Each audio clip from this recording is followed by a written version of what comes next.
आइए दोस्त, जियोग्राफी का टॉप 100 क्वेश्चन का प्रैक्टिस सेट कीजिए। सारा क्वेश्चन प्रीवियस ईयर लिया गया है। आइए 100 क्वेश्चन का प्रैक्टिस सेट करिए। पहला क्वेश्चन पढ़िए। पहला क्वेश्चन है कि भारत का एकमात्र सक्रिय ज्वालामुखी कहाँ स्थित है? तो बैरन द्वीप में हो जाएगा। सारा क्वेश्चन बीवीआई लिया गया है, सारा प्रीवियस ईयर है। विश्व का सबसे बड़ा सक्रिय ज्वालामुखी कौन सा है? तो मौना लोआ हवाई। नेक्स्ट पढ़िए। पृथ्वी की आंतरिक संरचना के किनारे कितने भाग हैं? तो 3। तो भूर परपटी, मेटल और केंद्रक हो जाएगा। नेक्स्ट। पृथ्वी की सबसे बाहरी परत क्या कहलाती है? तो भू परपटी कहलाती है। नेक्स्ट। पृथ्वी का सबसे भारी तत्व किस भाग में पाया जाता है? तो केंद्रक में पाया जाता है। भूकंप का उद्गम स्थल क्या कहलाता है? तो केंद्र कहलाता है। भूकंप तरंगें कितने प्रकार की होती हैं? तो भूकंप तरंगें 3 प्रकार की होती है, PSL। रिएक्टर स्केल का उपयोग किसके मापने के लिए होता था? भूकंप की तीव्रता मापने के लिए किया जाता है।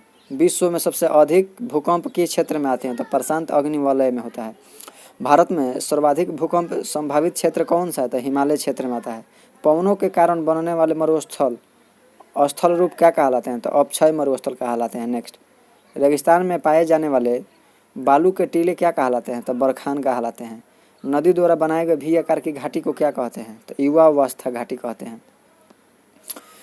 नदी के मुहाने पर बनी त्रिकोणाकार भूमि को क्या कहते हैं? तो डेल्टा कहते हैं। भारत का सबसे बड़ा डेल्टा कौन सा है? तो सुंदरबन का डेल्टा है।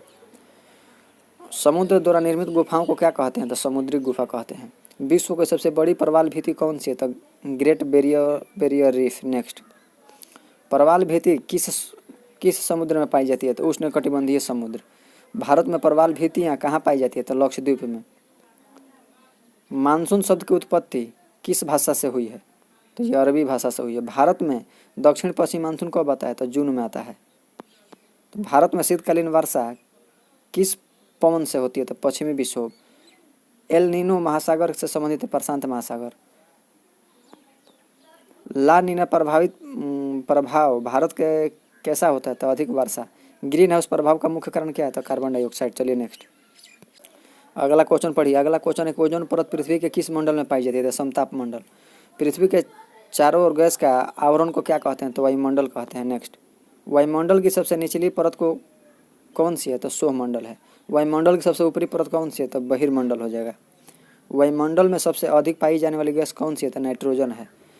वायुमंडल में ऑक्सीजन का प्रतिशत कितना है? तो 21%। नेक्स्ट।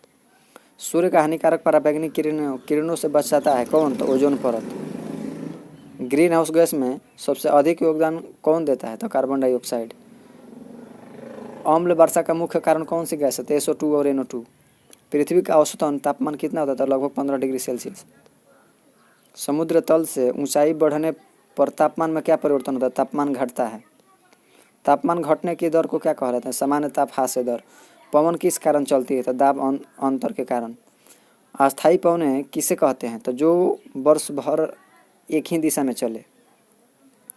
नेक्स्ट क्वेश्चन देखिए। भूमध्य रेखा के पास कौन सी पवनें चलती है? तो व्यापारिक पवनें।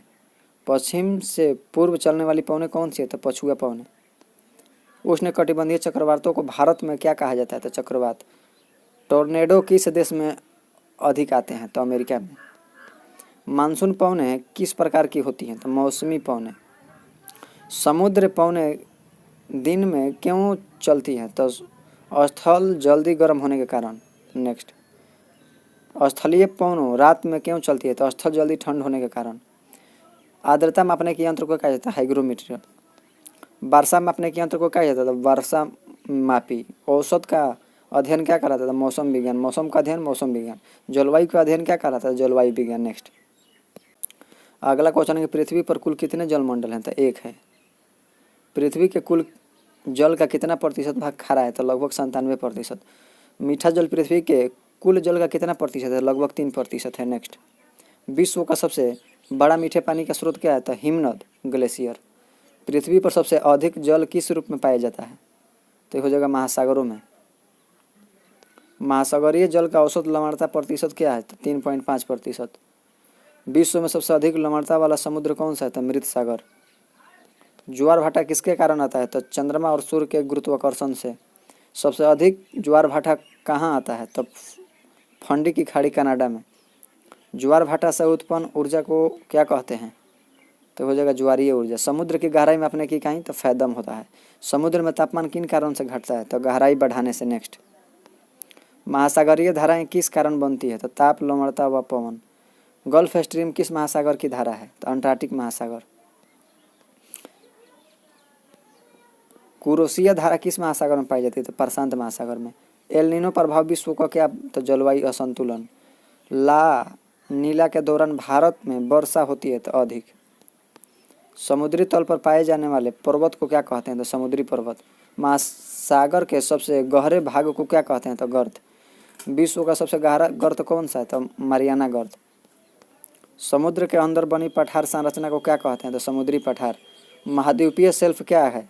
तो उथला समुद्री भाग।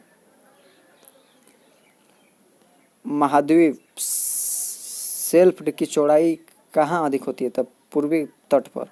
महाद्वीपीय ढाल के बाद कौन सा भाग आता है? तो गहरा समुद्र तल। समुद्र के तल पर कितने वाली मिट्टी मिलने वाली मिट्टी को क्या कहते हैं? तो समुद्री अवसाद। नेक्स्ट आइए दोस्तों अगला क्वेश्चन पढ़िए। अगला क्वेश्चन है कि मानव भूगोल का जनक किसे कहा जाता है? तो फ्रेडरिक एरेट जेल को। मानव भूगोल का मुख्य विषय क्या है? तो मानव और पर्यावरण का संबंध। जनसंख्या का घनत्व सूत्र क्या है? तो कुल जनसंख्या बटा क्षेत्रफल। विश्व में सर्वाधिक जनसंख्या घनत्व वाला देश कौन सा है? तो मोनाको। भारत में सर्वाधिक जनसंख्या घनत्व वाला राज्य कौन सा है? तो बिहार। भारत में न्यूनतम जनसंख्या घनत्व वाला राज्य कौन सा है? तो अरुणाचल प्रदेश। भारत में सर्वाधिक जनसंख्या वाला नगर कौन सा है? तो मुंबई। विश्व का सबसे बड़ा नगर जनसंख्या में कौन सा है? तो टोक्यो जापान का। भारत में सर्वाधिक नगरीय वाला राज्य कौन सा है? तो गोवा। ग्रामीण बस्तियां मुख्यतः किस कार्य पर आधारित होती हैं? तो कृषि। नगरों के विकास का मुख्य कारण क्या है? तो उद्योग और व्यापार। भारत में सबसे बड़ा महानगर कौन सा है? तो मुंबई। रेखीय बस्ती किसके किनारे विकसित होती है? तो गंडक नदी के किनारे। वृत्ताकार बस्ती किस कारण बनती है? तो जल स्रोत के चारों ओर। मानव विकास सूचकांक HDI में कौन से घटक होते हैं? तो शिक्षा, स्वास्थ्य और आय। HDI जारी करने वाला संस्था कौन सी है? तो UNDP। भारत में प्रथम जनगणना कब हुई? तो 1872 में हुआ था। भारत में नियमित जनगणना कब हुआ था? तो 1881 में। भारत की वर्तमान जनसंख्या नीति किस पर बनी है? तो 2000। विश्व की सबसे बड़ी जनजाति कौन सी है? तो भील। भारत की सबसे अधिक जनजाति जनसंख्या किस राज्य में है? तो मध्य प्रदेश में। विश्व का सबसे बड़ा उद्योग कौन सा है? तो पर्यटन उद्योग। भारत में लौह अयस्क इस्पात उद्योग का जनक कौन है? तो जमशेदजी टाटा। भारत का सबसे बड़ा लौह इस्पात संयंत्र कौन सा है? तो भिलाई। भारत का पहला लौह इस्पात संयंत्र स्थापित हुआ था कहाँ? जमशेदपुर में। चलिए हमारे चैनल को सब्सक्राइब करिए। मिलते हैं नेक्स्ट वीडियो में। टोटल 100 क्वेश्चन का प्रैक्टिस पूरा हुआ। बाकी के लिए जय हिंद।